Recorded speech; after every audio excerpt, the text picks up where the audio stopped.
evening from Wolfville and Mi'kma'ki, the ancestral and unceded territory of the Mi'kmaq people. I take a moment at the beginning of all of our events to acknowledge that the land that we are gathering on, and to acknowledge that it is one very small step in understanding and accepting the truths and walking together on the path to reconciliation.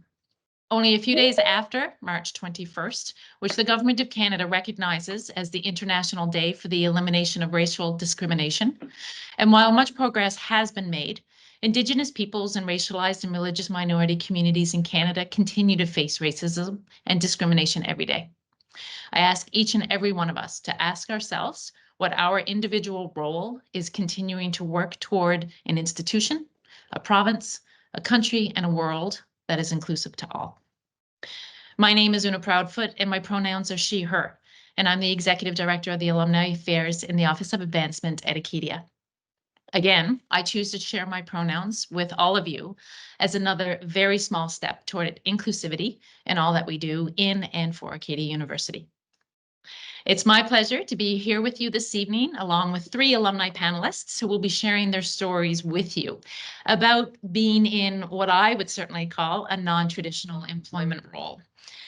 And we'll get into bios of each of the panelists in just a moment. But before I do that, I'm delighted to be joined online by Kirsten Palmer, our grad class president of 2022 and current director on the Alumni Association board. Kirsten is also the committee chair of one of the committees that she will tell you about. So over to you, Kirsten.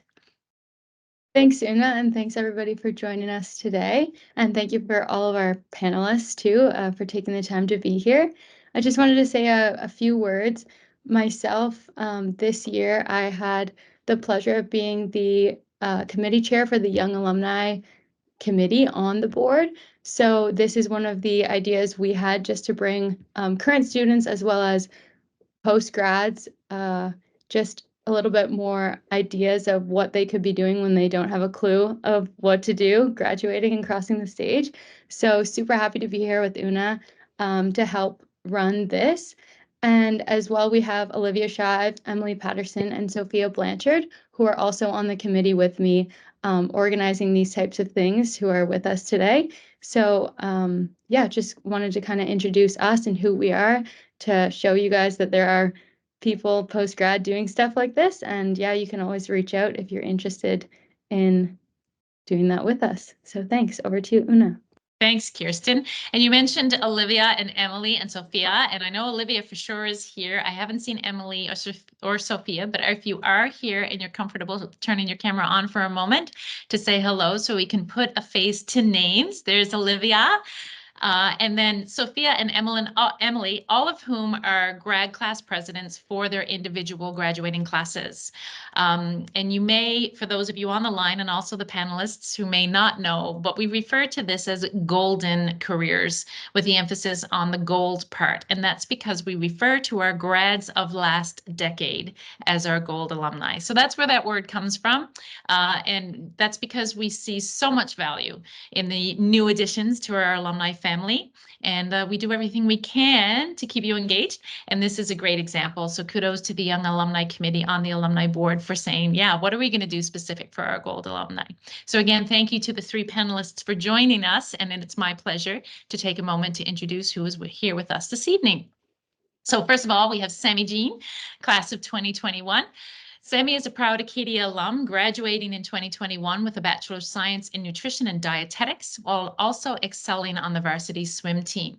Their postgrad journey led them to become an au pair in America, where Sammy discovered a passion for digital content creation. Through engaging content, Sammy caught the attention of the Au Pair Agency, leading to a collaboration and special placement in Milan, Italy. Now, as an ambassador for the agency, Sammy shares their cultural insights and experiences while embracing the unexpected twists of their journey with enthusiasm. Thank you for joining us, Sammy. Next up is Donia Golami, 2021.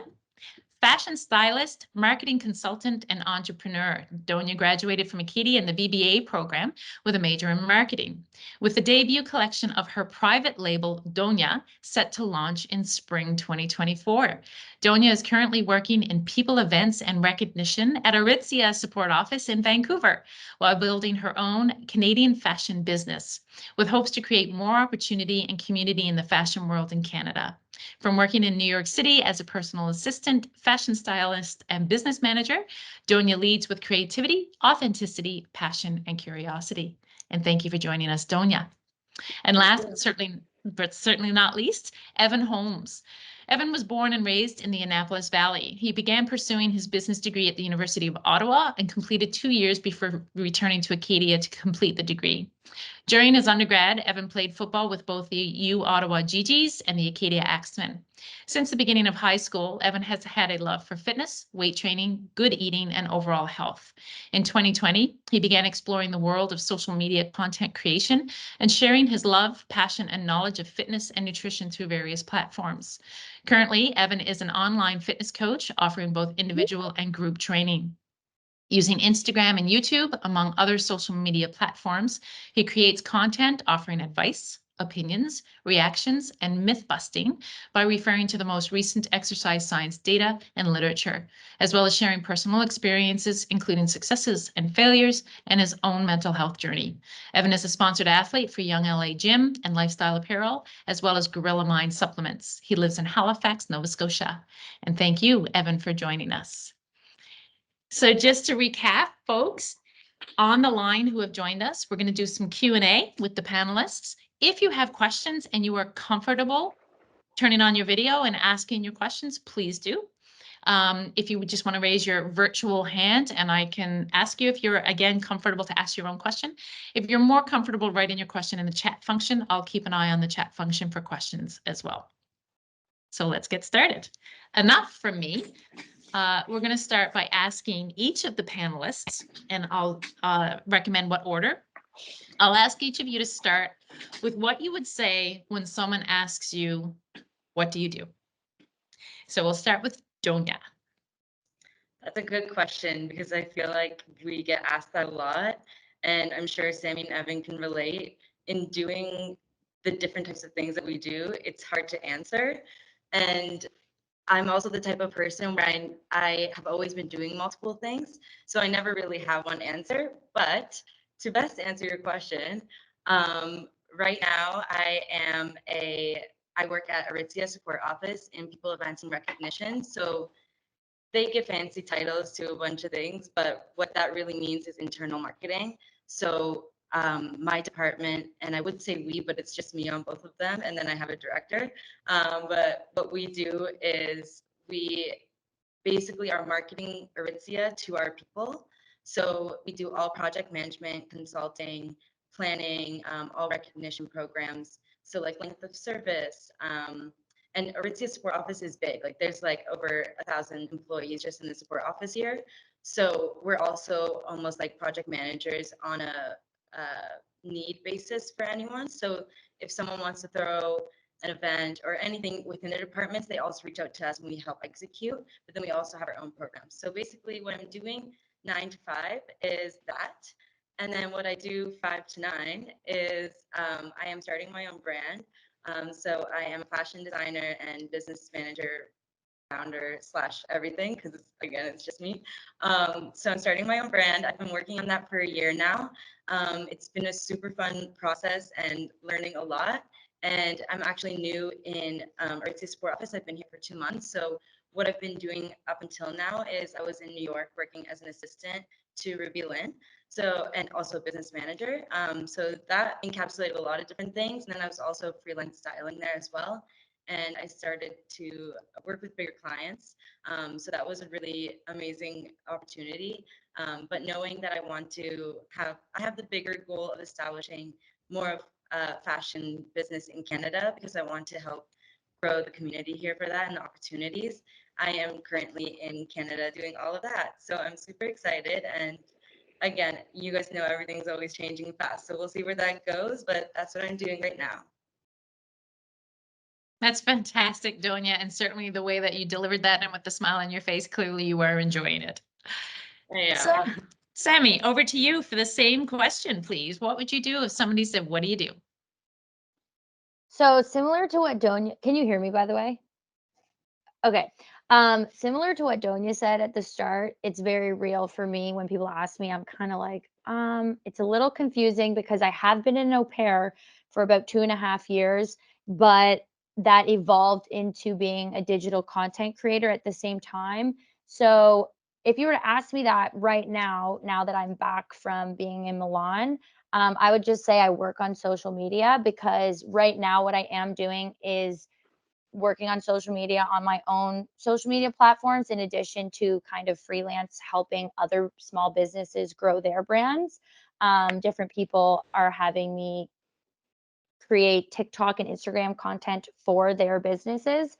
So that's just kind of what I'm doing right now. But essentially, since I've developed a good relationship collaborating with the agency that I was au pairing with, they ended up sending me as a brand ambassador to Italy to au pair. So I was actually an au pair, but I was working as a brand ambassador for them while I was in Italy, which is very unique. They've never had anyone do something like that with them before. And then ultimately, what I want to be doing is just continuing to create content and travel. I definitely think the more you travel, the more you realize there's so much world out there you need to see. At least that's been my experience. And so that's what I want to be doing. And I'm just going to figure out a way to keep doing that. And how I am going to continue to travel and work and make content is in collaboration with this agency. So they are a working abroad agency that not only is an agency for au pairs, it's also for things like hospitality and teaching abroad, tourism. They have a bunch of different programs that they work with around the world. And the newest thing that we're in the process of working on for me is that my next adventure or work trip, you could say, with them is going to be to Australia. And I'm going to make content on tourism Australia. And I'm not going to be an au pair anymore. So that's going to be a really exciting transition for me to still be able to travel and make content on something that is very real to my life and authentic, but it's no longer going to be au pairing. I love au pairing and I have lots to say on that, but I do feel like I have graduated. If I continue to become an au pair, I might not want my own kids someday. So We'll revisit that in a question potentially later, Sammy. yeah. So I find it really interesting that you talk about growing your brand and helping others to grow their brand. And I feel like that's a very new generation kind of thing, right? Like if you'd said that to me when I first graduated from Acadia about growing my brand, I probably would have looked at you complete blank stare. And I also appreciate that both of you so far have used the word authentic. And I think that's a really critical word actually in this conversation that we're going to have. So Evan, over to you. You're next. What would you say if somebody said to you, "What do you do?" So just before I start, you guys can hear me all right? Cool. Yeah, so like Donia and Sammy, I kind of do multiple things at once. It's a difficult question to answer.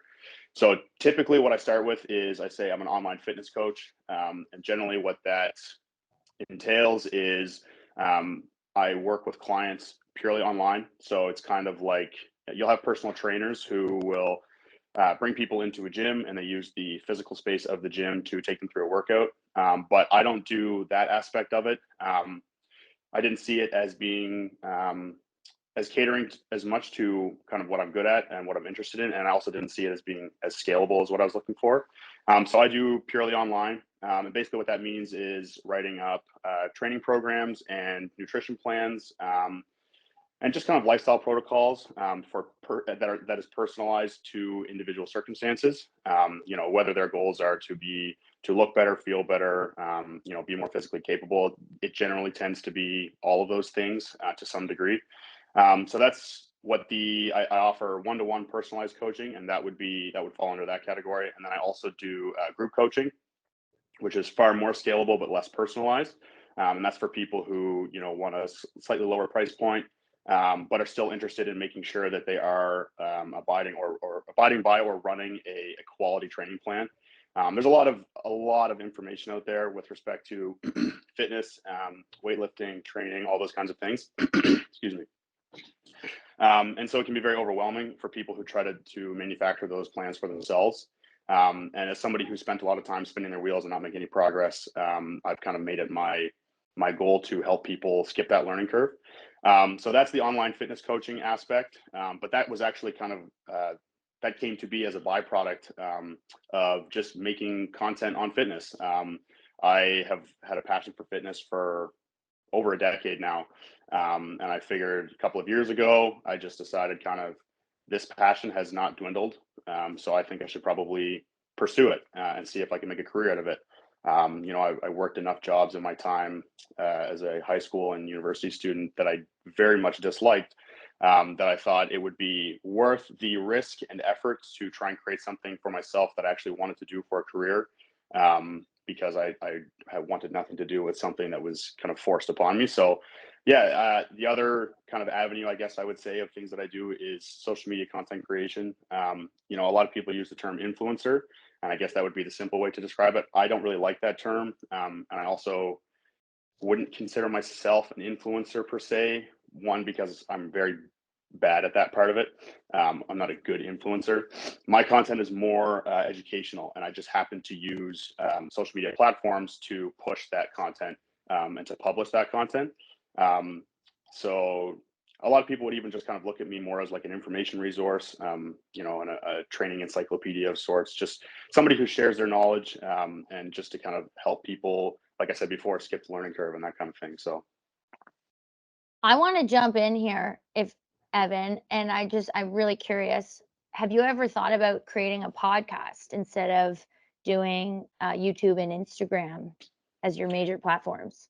yeah, I have quite a bit actually, because I really do enjoy podcasts and discussions like this. And a lot of the concepts that I discuss are better suited for long form, because a lot of them do actually include a lot of nuance, and context dependent is a huge term in fitness. Well, with everything really, but especially with a lot of the interactions that I have. People ask a question, my answer is always like, it depends. And so a podcast would really leave room for that kind of thing. That's why I started doing YouTube, partly because it allowed for me to expand on topics that, in shorter form content on Instagram and TikTok and stuff like that, it doesn't really allow for. But the thing about a podcast is just that I already have so many balls in the air. And if I were to do something, I want to do it well. I want to do a good job of it. And I just don't want to take on more than I can handle at the moment. And then, podcasts are, at least lately, it seems everybody has a podcast. So they're very enjoyable. You can hang out and shoot it with your friends and with guests and stuff like that, and really get in like deeper into topics. But like I said, I just don't necessarily have the time for that quite yet. And I would want to make sure that I do something that is competitive, and it's already such a competitive landscape that I would like to make sure I'd like to set myself up for success before I took that plunge, kind of. Cool. I just wanted to ask that because everything you were describing, I was thinking that would be perfect. That would be the perfect Yeah. platform. Definitely. So Evan, do you want to touch on the two companies that you represent, or why don't you do that now before I get to the next question? Sure. Thank you. Actually, that's another big part of what I do too. So part of having a social media presence, basically a way that I guess you could kind of simplify it is like I do, these companies outsource their marketing to me. Obviously not only to me, but a big part of marketing nowadays, especially in the fitness world, is influencer marketing. And so I am sponsored by a clothing company, and they do gym and lifestyle apparel. And then I'm also sponsored by a supplement company. So kind of two product industries that are very popular, obviously, in fitness. And so that is kind of like a third component of my career, if you will, is just like repping the clothing and repping the supplements, and just promoting them and talking about them, and just kind of giving people, to touch on that word that you all both used, authenticity, to just be authentic about the things that I do and don't like about these companies. And if Young LA has a drop and I like 3 of the 5 things that are dropping, I'll promote the entire drop and be like, this is what's happening, this is what's coming, I like these 3 things. Same thing with the supplements. Supplementation, as I learned more about it throughout my years, researching things and going through the data and the literature and stuff like that, supplements became a big interest of mine as well. And so I actually enjoy talking about the supplements because I understand the different mechanisms by which they do enhance, different aspects of fitness and do facilitate recovery and performance and that kind of stuff too. So yeah, those two things, or those two companies, and then there's a couple of other smaller companies that I'm also affiliated with, but those are the main ones. But that would be another big part of what I do. Yeah, thank you for that prompt. It slipped my mind. No problem. And when I listen to all three of you, I mean, what I think of in my head is, I've already referenced that you're all doing what I would call non-traditional jobs. Like I come from an era where it was, are you going to be a teacher, a lawyer, or a doctor? But I also come from an era where, if we got a phone call from our folks at university, it was from a payphone in the hallway in the residence room. And we wrote our papers on typewriters. And if we did any promotion, it was on Bristol board. So this, and I'm not joking, like Bristol board was it. That's how you promoted yourself or promoted whatever you were putting on for an event.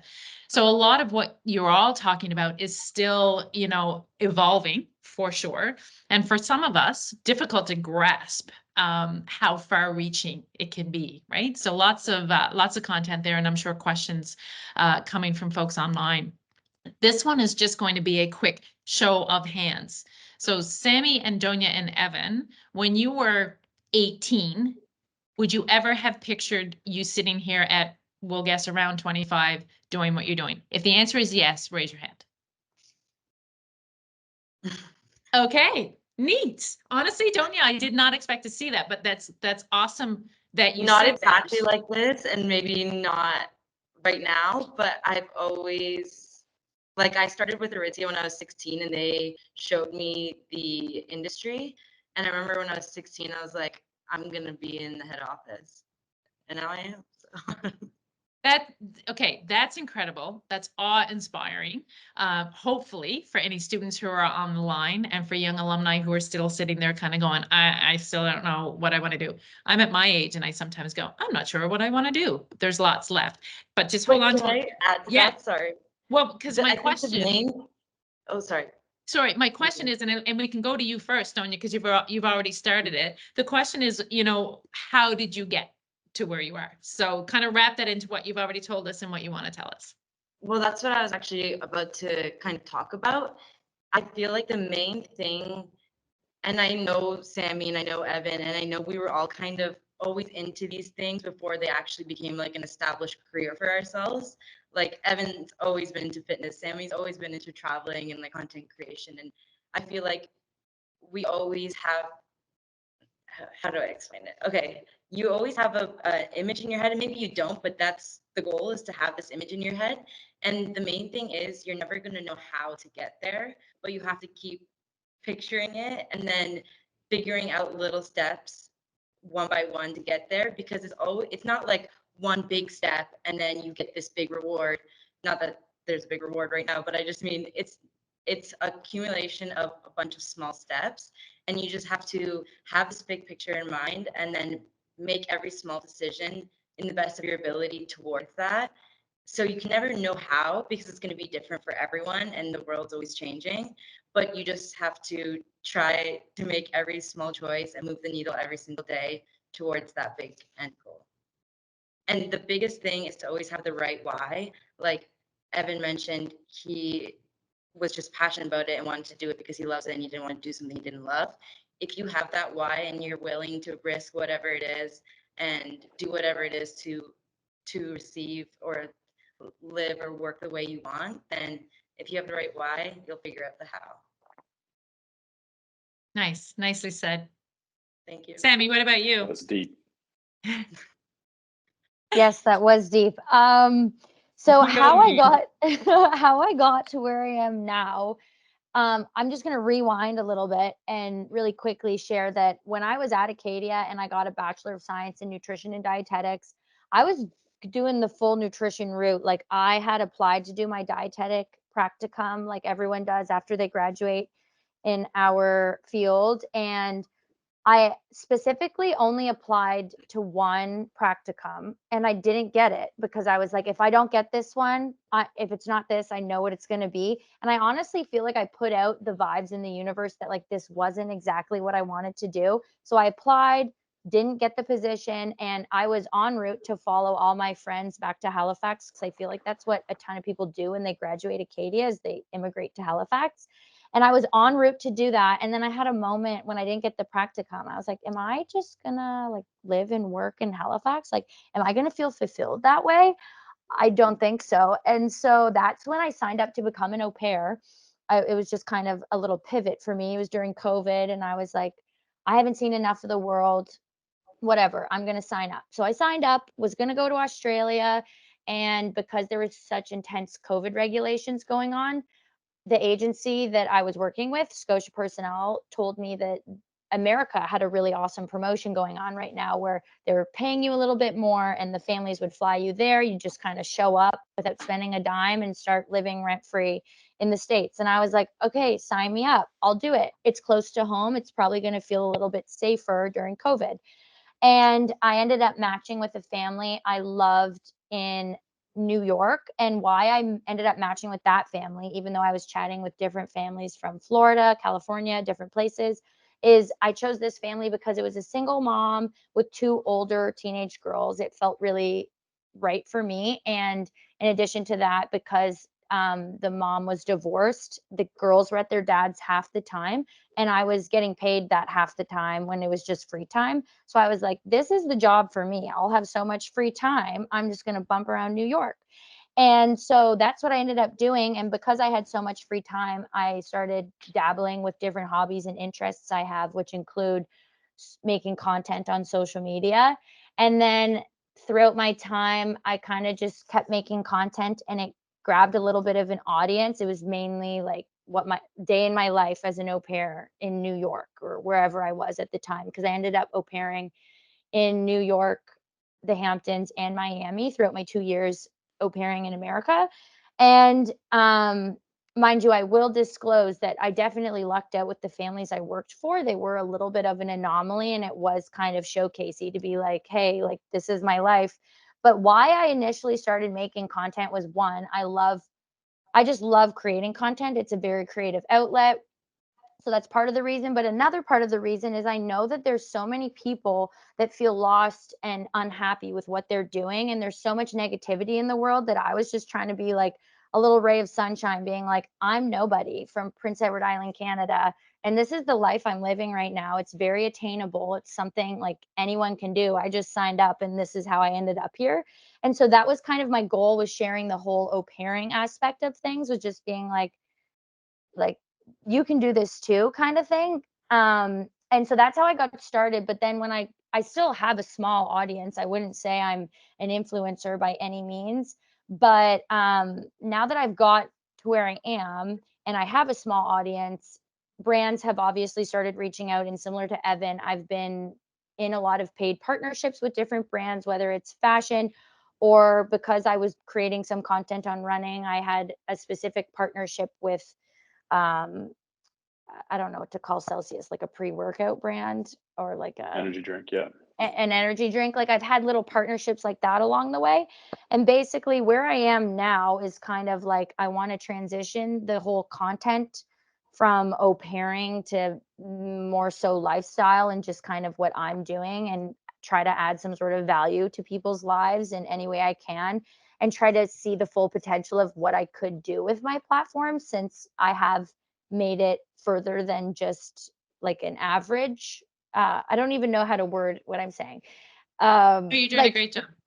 But right now I'm trying to like see the full potential of what I could do, because I've had a taste of what, for lack of a better term, what money you can make in this industry. Like Evan said, brands are now using influencers to market. They're not hiring advertisement companies to make commercials. They're using the influencers. And honestly, I think influencers have a bad rep and are hated on, because there's obviously the stereotypical ones that you can make fun of pretty easily. But at the same time, I think it's a really cool job, because you're creative directing, you are doing the photos, you are doing the lighting, the editing. Like there's a lot that goes into what it is, and it's honestly an art. And sometimes when I see like some influencers work, I'm like, wow, they really did that. Like it's really creative and cool to watch. And I'd love to try to, now that I'm not working full time as an au pair, I'd love to try to actually put time and energy into making quality content that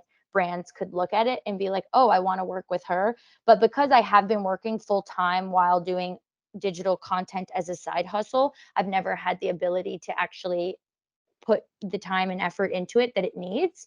But that's how I got to where I am now.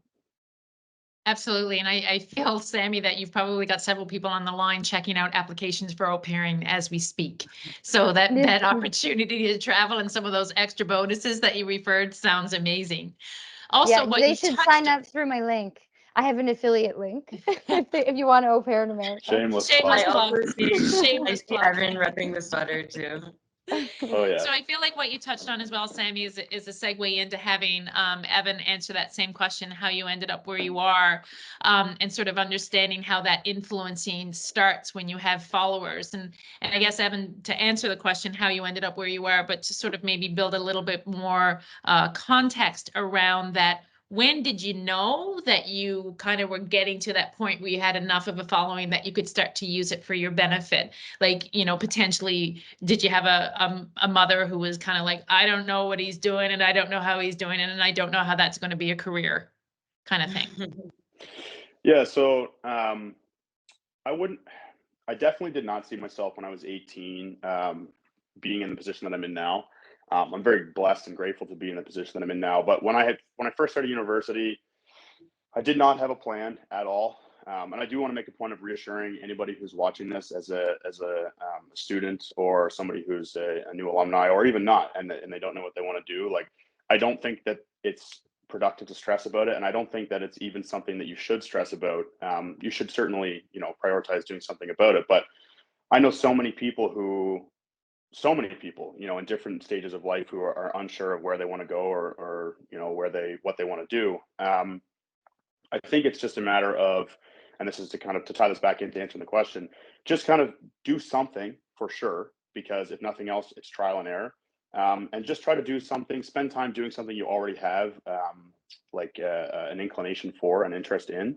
And that's what happened for me. So when I started university, I was like, you know what, I'm interested in lots of different things, but I think a business degree is the most versatile. And I'm not really interested in enough of these. I'm not interested enough in these other things to go through an entire degree and get into the nitty gritty of all the different nuance of certain, for example, biology interests me, but it wasn't interesting enough for me to go through an entire bio degree. Because with everything, there's lots of aspects of different things that are not interesting.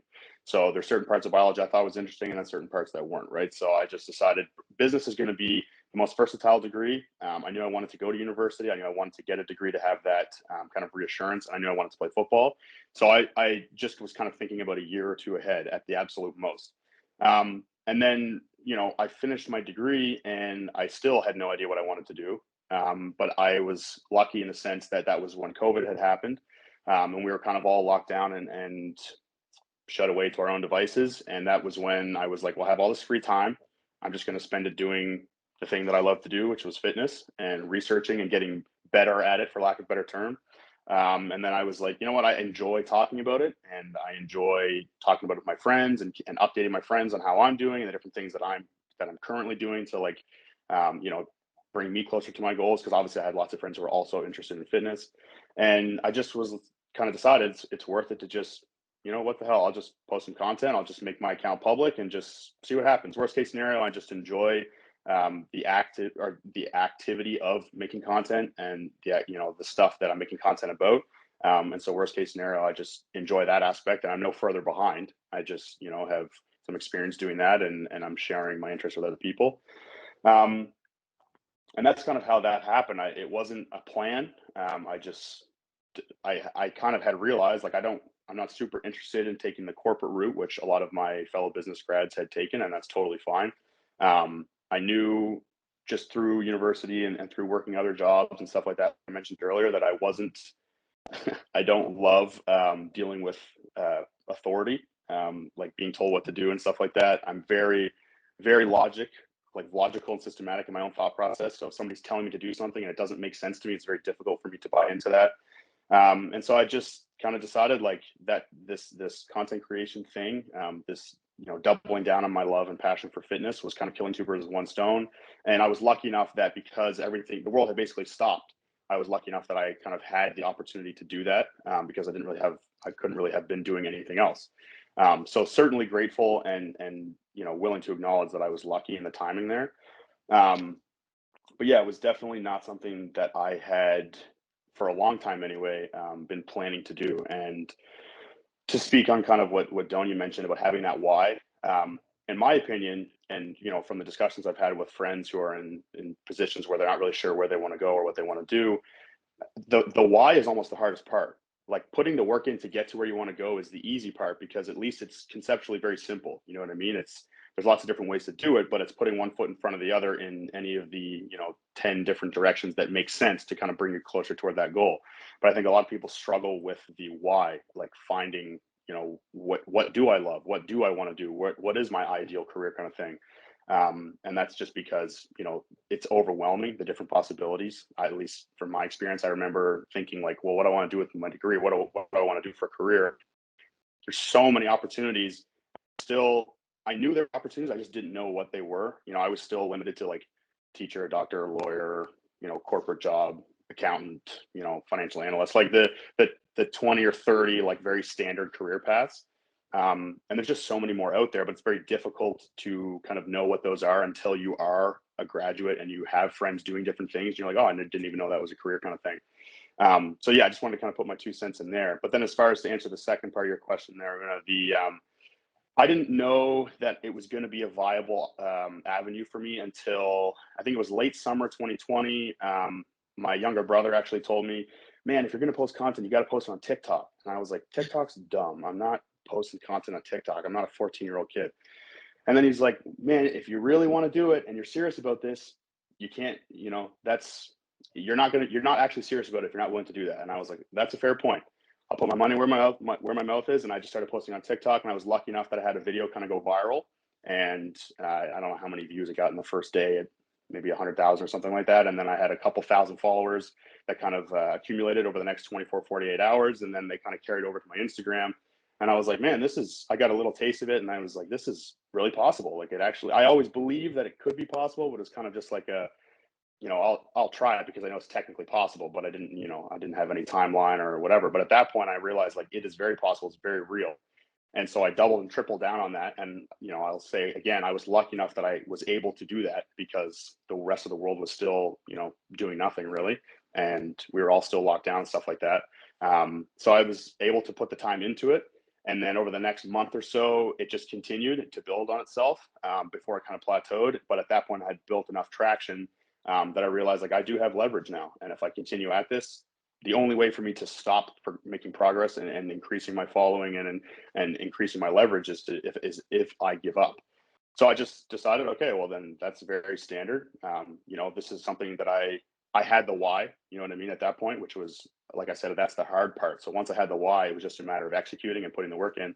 And then, it was about a month and a half after that, maybe 2 months, when things started to plateau a little bit, but I had built enough of leverage per se, that I realized like I can monetize this and I can actually potentially make a career out of it as long as I can monetize it enough by the time that, I have to get back to the real world when lockdown ended and all that kind of stuff. As long as I can build enough leverage by that point, then I can transition into that being a sustainable career. So yeah, that was probably the timing. Was when Sure. I realized. Uh-oh. I think we lost them. Oh, you're back. I think we Sorry about lost you that. Did there you for a hear second. everything? Yeah, almost. We lost you just at the tail end. But two just quick comments. The first one is, it does sound like the pandemic and the world shutting down was exactly the launching pad at that time. So it's, I think for many of us to hear that positivity around COVID is really awesome. And then secondly is just wondering if your brother gets a cut of everything you do now because of the advice. He gets taken care of. I like So- that you mentioned that, Evan, because I feel like if there's anything you want to post about or put out on the internet, I feel like TikTok, I mean, it might be leaving soon, but I feel like it's just such a weapon where you said because you made the TikTok post and it went viral, they carried over to Instagram. And with my experience, like I've posted on Instagram since I was 12. Like I've been an active Instagrammer for years, but it's really hard to grow on the Instagram algorithm. Whereas I start making TikTok content and then all of a sudden a few videos go viral. I have now a much bigger following on TikTok than I do on Instagram. And then those followers slowly relay over to Instagram. But I like that you mentioned TikTok was your weapon for that because it's such a cool app. Yeah, definitely, definitely. And I think that now that Instagram and YouTube and even Snapchat have all kind of started to leverage that same concept of that same algorithm concept, that there's, you know, all four platforms are now a viable approach, or a viable weapon to use your terminology there. Super. Now, I was just going to ask another question, but we have a hand raised in the audience. So, Olivia, if you'd like to ask your question. Yeah. Just since we're on this topic of TikTok and everything, I just thought I'd ask Donia, since she is starting a brand soon. I've noticed you've been starting to post a bit on TikTok. Are you hoping to go that avenue as well to launch your brand and get the word out? Good question. I definitely will get the word out through TikTok, but right now I'm focusing, like, it's going to be an e-commerce brand, and I think the way I use social media is a little bit different than Sammy and Evan, where for me it's more portfolio development, rather than like content creation and like form of I guess collaboration. Obviously I do collaborate with people and things like that, but for me it's more of a portfolio. So to answer your question, I don't think my brand will have its own TikTok account. It will have its own Instagram, but through my own personal TikTok, I think it'll be really cool to show behind the scenes, because the way I see it, I mean, all content is giving value to people. So I think the most valuable thing that my brand could give is the behind the scenes of showing how I can build a brand. And I think that will be the most like authentic and like genuine way of showing my brand and sharing my brand with people is the more raw side of it on TikTok. And then Instagram will be where I'll have like a professional brand Instagram. But yeah, I don't think I'll have like just a TikTok, because you'll see that on Instagram. But I think the behind the scenes and that side of it is where I can really give the most value. So when you say portfolio development, Donia, I immediately go to, again, old school when I watched like movies that had fashion people in it. They had this like massive black like photo album that they brought with them, and you flip through the pages and saw their glam shots and whatever. So is that what you mean by portfolio development? You're using a different platform to do exactly that? Yeah, things have changed so much. So exactly that folder that you're talking about, that's all now digital, and that's all your social media. So especially when I was in New York, that was, I think, what got me more of the clients that I did, is I've been using my Instagram as a way to express my style for so long before I even knew that that's what I was doing. And the more I got into the business, the more I realized that's how I can show my clients what I can do. And it is a form of marketing, and it's similar to what Sammy and Evan do, but a little bit of a different outlet. So yeah, it's a portfolio where I can basically show people what I can do for them before. And when I say that, I'm talking more styling purposes, and then also just expressing my style through the medium of content creation. So yeah. And having seen and watched you, you know, over the last couple of years, the authenticity word seeps back into it again. I mean, you are so authentic to yourself. Absolutely. Thank you. Kirsten, go ahead.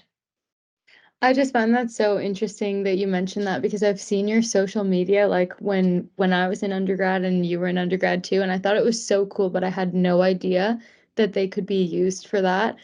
Like I just thought you were posting cool things. But how does it work, like when you refer to having clients who see your Instagram? Like what does that mean, and then what do you do for them after?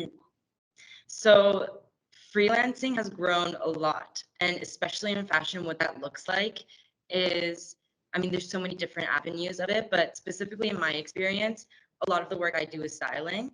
So for example, there's an Instagram page called It's Nova, and they're a New York-based company that anyone who works in fashion, whether it be photography, styling, hair and makeup, PA, anything you do on set or anything in fashion, you're part of this account, and they post jobs. And when you want to apply to a job, you respond to it, and they decide who gets a job based on your Instagram. And so that is a portfolio that's like the quickest way to show people. Obviously, there could be more steps. There could be emails. There could be, and like I do have a real, not real, because that is a portfolio, but like an online website digital portfolio that you send to people. But it's almost like an executive summary. When you want to tell everyone everything in the shortest way possible, that's what your Instagram or your social media is. It's like that executive summary for your portfolio. But also these days things happen so fast, and like networking is the biggest thing. So like, for example, you meet someone who's a stylist, and then you follow each other on Instagram. They look at your Instagram, they like your style, they message you, and they're like, hey, can you help me on this project next week?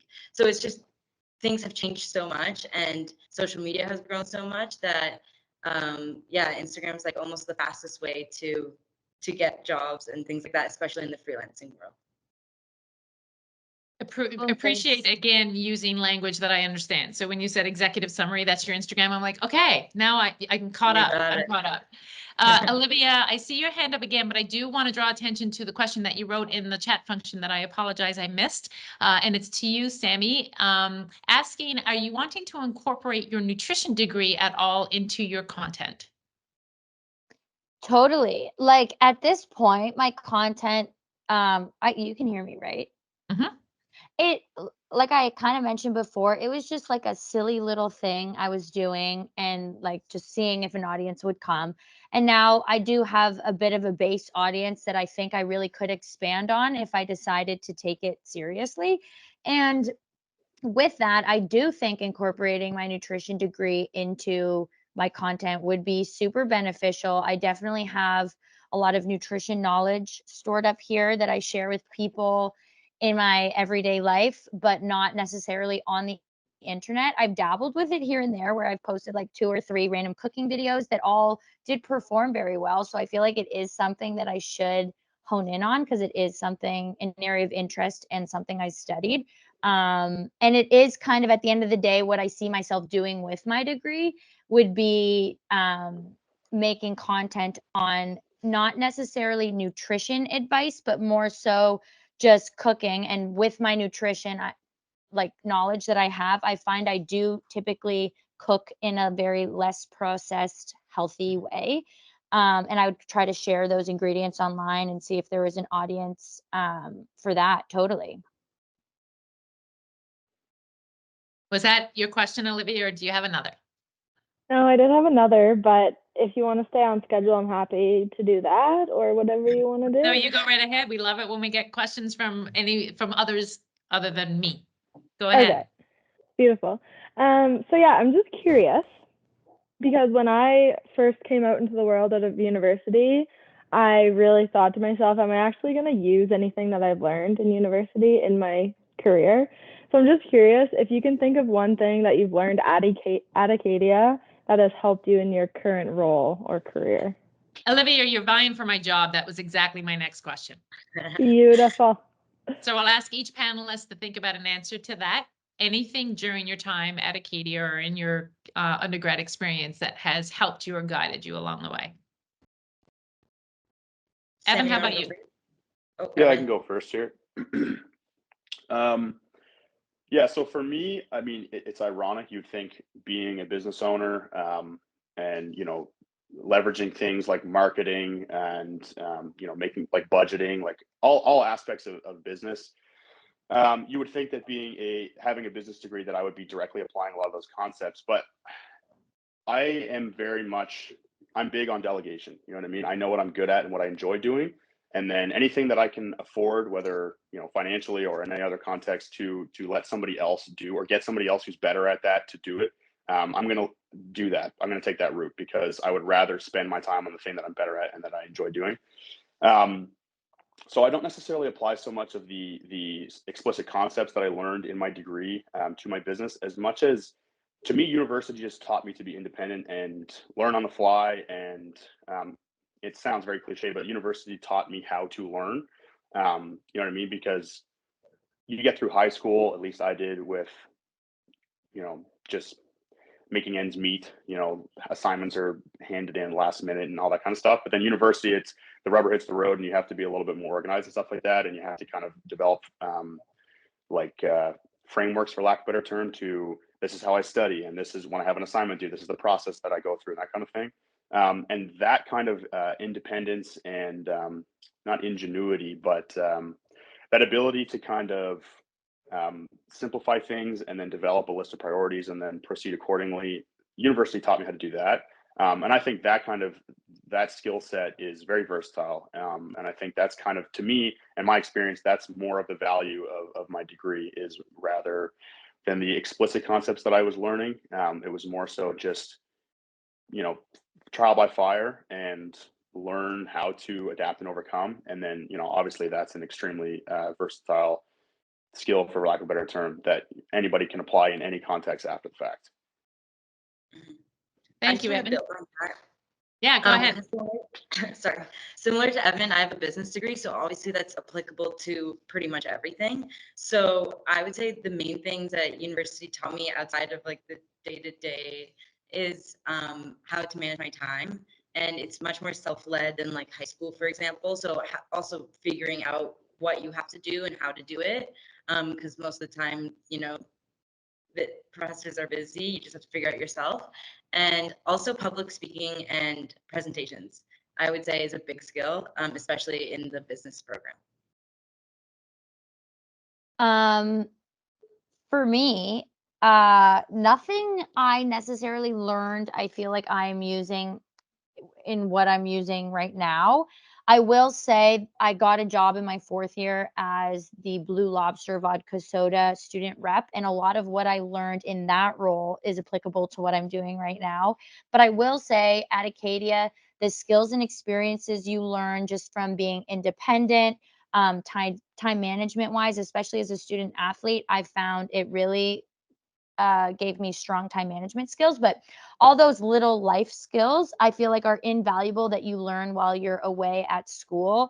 And I will forever be grateful for everything I learned at Acadia in that respect. But I do kind of think what I learned in the classroom doesn't actually apply to my life whatsoever, except for like for my degree, basically eating is homework, right? So I take my nutrition knowledge and I use it every day in the kitchen. Well, that's a big part of your life. It's a huge part of my life, but it's nothing I'm doing career-wise, but it is a huge part of my life. And I do think what I learned in nutrition will help me through the rest of my life to be healthy and eat the right way, but I'm not using it as a career by any means. Sure. So, folks, I just want to say I am cognizant of time, and I say that specifically because Donya is on the clock in Vancouver right now. So I know that you need to finish off promptly at 8. So the next question or 4 o'clock your time. So the next question I'm going to ask, I'll ask you to chime in first, Donya, so that we don't lose you on the answer round. And it's 2 different questions that I'm going to ask. So you can take the first one first and the second one, frankly, if you want to, before you have to depart. And the first one is, any obstacles that you can think of along the way that you thought at the time were insurmountable? And this is going to Evan and Sammy as well. And if there were words of advice along the way, maybe connected to that insurmountable obstacle, or maybe not, that you harnessed and really and really had work for you.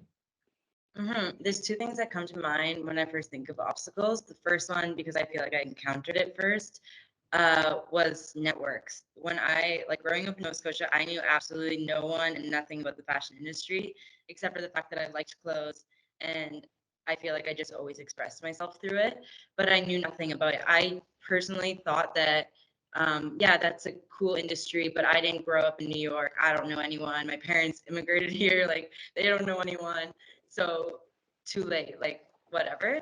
And then when I graduated and I realized that is what I want to do, and Aritzia showed me that at a younger age, and I feel like since then I just like researched a lot.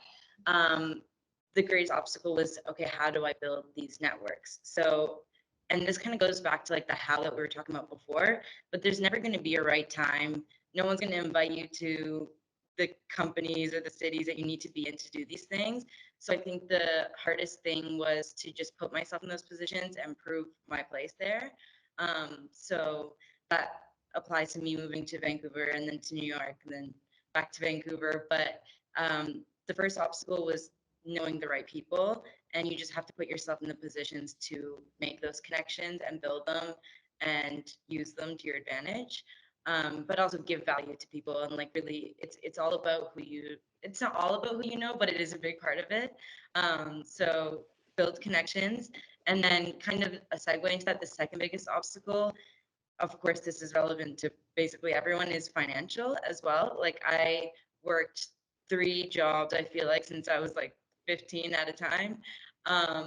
And you try to set yourself up for everything, but it's never going to be that easy, especially with today's world, like moving from city to city and the rent and everything. Financial is a big obstacle, but I would say again, like anything is possible. So you just kind of have to figure out how you're going to make it happen. And sometimes you have to work multiple jobs or do certain things or be creative in how you get to certain places. But I would say those are the 2 biggest obstacles, was the networks and the financial, because obviously if you're in New York, you're going to get these great opportunities because you build those connections because you're there. But how do you get yourself there? And then to tie into the lessons I've learned, I actually wrote a few down, so I won't read them all. You guys know I love speaking deep. So anyways, okay, this is what I said. Put yourself in the position you want to be in. No one's going to invite you. You just have to go. Those who succeed are the ones who persevere. Like, I think everyone is able to do anything they want. It's not going to be easy. It's not going to just happen for you right away. You just have to persevere. It's all about the why. I already said that. Your greatest power is you. Be authentic, especially in today's world with social media. Everyone is influenced by everything. But I think the most successful people are the ones who just kind of leave that all out and do what they feel authentic to themselves. And your life is your job, so make it happen in the way you want it to happen. And anything is figure outable. It might seem like you can't figure something out, but you can. You just have to want to. And think big, act small. Move the needle every day. And I mean, there's a lot more, but there's no right or wrong way to do anything. There's a different path for everyone. It's just about figuring it out, and surround yourself with the right people and reach out to people, find mentors, and you'll figure it out if you have your why. It all comes back to the why. Yeah. And the suggestion in the chat was to have your list of things. So I'm going to connect with you afterwards, Donia, and we can certainly share that, because we'll send out a post email to everyone. Okay. So happy to do that.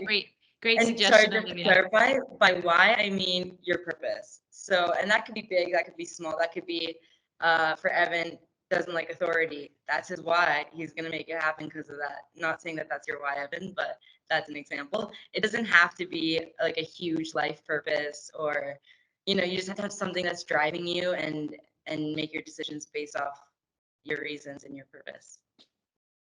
Thanks for that, Donia. Of course. So Evan or Sammy, Evan, let's go with you next on that one. Just an obstacle that maybe seemed insurmountable at the time, and if there was any advice along the way.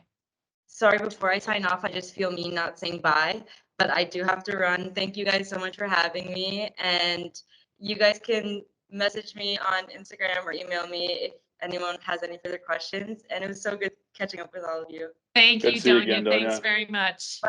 Bye. Yeah, so I don't necessarily think there were any explicit obstacles that at the time I thought, you know, I'm screwed. I do think that there was a point in time where my income was entirely from commissions from sponsorships, which were, you know, considering the work that I was doing to earn that money, it was great money, but it wasn't necessarily comfortable. And then there was a time where my living arrangements changed, and I remember thinking, I need to find a way to make more money. And I never got into fitness with the purpose of coaching people. I had done lots of that in the past, and obviously give my friends and family lots of advice and stuff like that. But I never kind of set out with the explicit goal of like, I'm going to be a coach. But I remember at that time thinking, okay, I have to find a way to make more money. And I don't want to, if I had to, I certainly would have gotten a job, like a typical 9-to-5 job or a part-time job, whatever, to make ends meet on top of the commissions that I was already earning, while I kind of found what my next move was going to be. But that was the point where I decided, why not get into coaching? It was the next logical step. And so that was a time where I remember thinking, at first, I panicked for a couple of days and thought, I'm screwed. I don't know what to do. Like, this is livable, but just barely. And I need to find a way to take that next step. And so that was when I decided, okay, I'm going to start coaching. And so I just doubled and tripled down on, my friends who had experience in that area, and reaching out to people who I didn't necessarily know super well, but just asking if they had any type of advice or anything like that. Investing in that financially, and just doing kind of some continuing education and stuff like that, especially around coaching business models and how other coaches run their businesses and stuff like that. So that was certainly one obstacle that I do vividly remember, calling friends and family and being like, what do you guys think I should do, kind of thing. Another big obstacle for me was obviously being an entrepreneur. Everything rides on you. You know what I mean? Which is why I love it, because I would rather everything be my fault, because that means that, the expression, if you want something done right, do it yourself. At least if I mess it up, I know that I did everything that I would have done, and it's nobody's fault but my own, which I would much rather than, if I got somebody else to do something and they didn't do it properly, I would think, well, I would have done X, Y, Z, and then I would have regretted going through them. And that seems contrary to what I just spoke about with regard to delegation and stuff like that. But obviously, you just have to be intelligent about what you delegate. But with that being said, when everything is riding on you, your life circumstances are going to impact your ability to continue to be productive in the context of your business. And I've struggled with some mental health problems over the last couple of years. And, I don't need to get into any of, like, it's not a pity party or anything like that. But there were some times where that was just kind of another thing that I was just like, I can't believe I have to deal with this on top of everything else. You know what I mean? Everything's already riding on me. There's lots of pressure and stuff like that. And then you add in the variable of like not feeling like doing anything, for example. So those were some times where I was definitely struggling. And the only thing that really got me through that kind of stuff, and it sounds very cliche, is just, there's no choice but to just put one foot in front of the other. And so instead of viewing things big picture and thinking like, oh, woe is me and everything is so difficult, and even the smallest of tasks are very difficult for me to accomplish, I could still accomplish them. I obviously would shrink my to-do list and have to prioritize properly and manage my time properly and do the things that, the bare minimum, but the things that absolutely mattered the most. But that's what I did, and that's what I had to do to kind of get through those times. And that was what got me through those times. So that's certainly two kind of obstacles that I would say that I kind of overcame through the last couple of years. And that's not specific to, because tons of people deal with that, in all walks of life and in all varieties of careers. But I do think that speaks to, regardless of the career path that you're in and the context that you're in, that you find yourself in, that there are going to be obstacles that everybody shares. So yeah, those are the two kind of, I guess, explicit obstacles that I can kind of think of off the top of my head.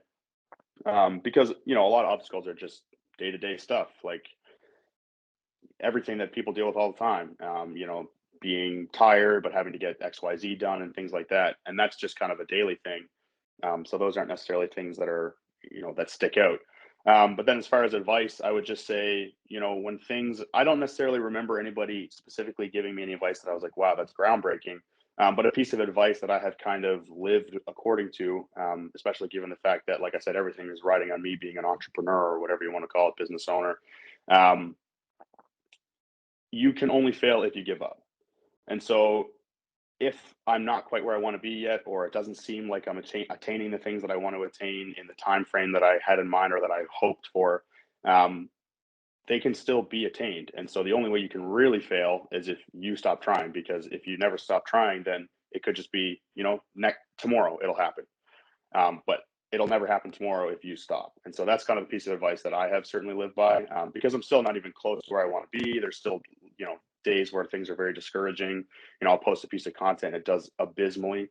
And so that's the kind of thing where on those days, I'm like, okay, today, maybe you could say that I failed, but I'm going to get back at it as soon as possible. And so in the grand scheme of things, I haven't failed because I'm not going to stop trying. Love it. And you're right. Tomorrow's another day. You start at zero again the next day. Certainly some pretty consistent themes percolating to the top here. Sammy, over to you in terms of those insurmountable obstacles and that piece of advice. And yeah, go ahead. Yeah, I mean, I feel like I could sit here all day and talk about obstacles because there's definitely new obstacles arising every day in all aspects of life for everyone. But a major one I would say that is applicable to this conversation is definitely having a little bit of a post-grad existential crisis, being like, what the hell am I going to do with my life? I just spent 4 years studying nutrition, and that might not be something I want to pursue. And so I feel like that's definitely was an obstacle I was facing.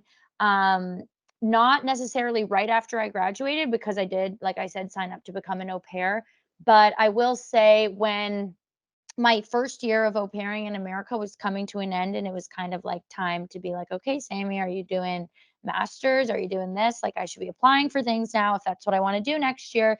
And that's kind of when I was experiencing a bit of an existential crisis, because I'm like, I don't know if I should apply to law school, masters, do my practicum. Like, I have no idea. But then I found a little bit of calmness in being like, wait, I am so young. Like, I'm 24, and back then I feel like people had, like, there was more emphasis on having things figured out at a young age. But now, especially in today's world, I heard something that it was like when COVID-19 happened, that's the age you're at right now. If that makes any sense. I heard that online the other day. So I was like, that makes sense. I feel like I identify as like a 21-year-old.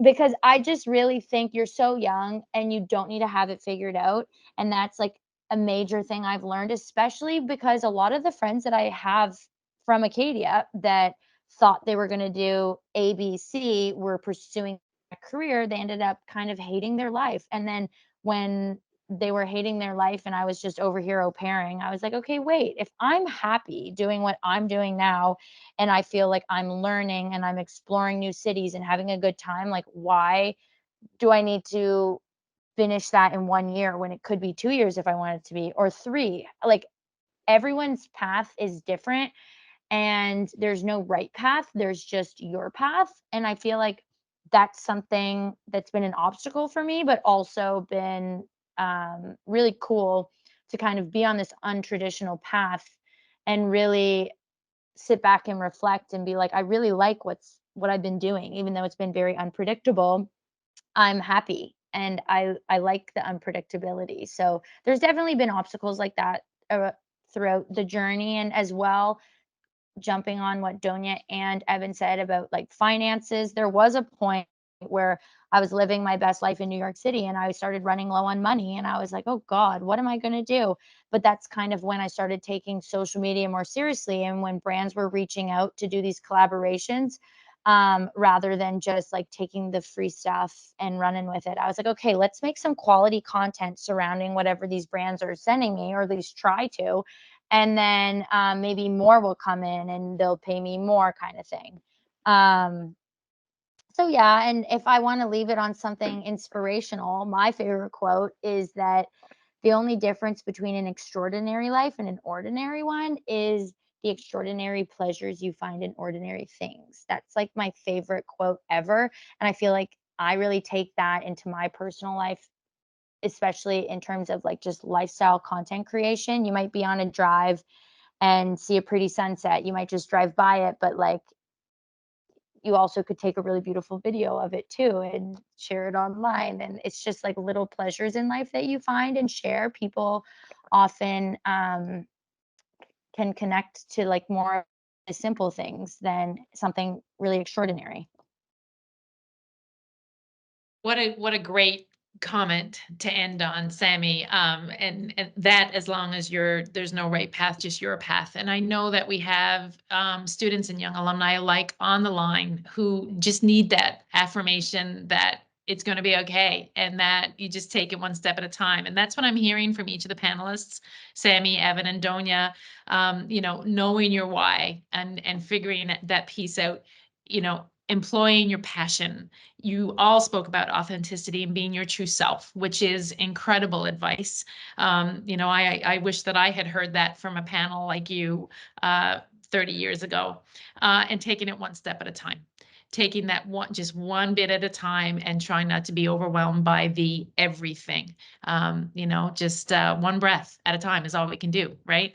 So great advice, completely inspiring from each of you.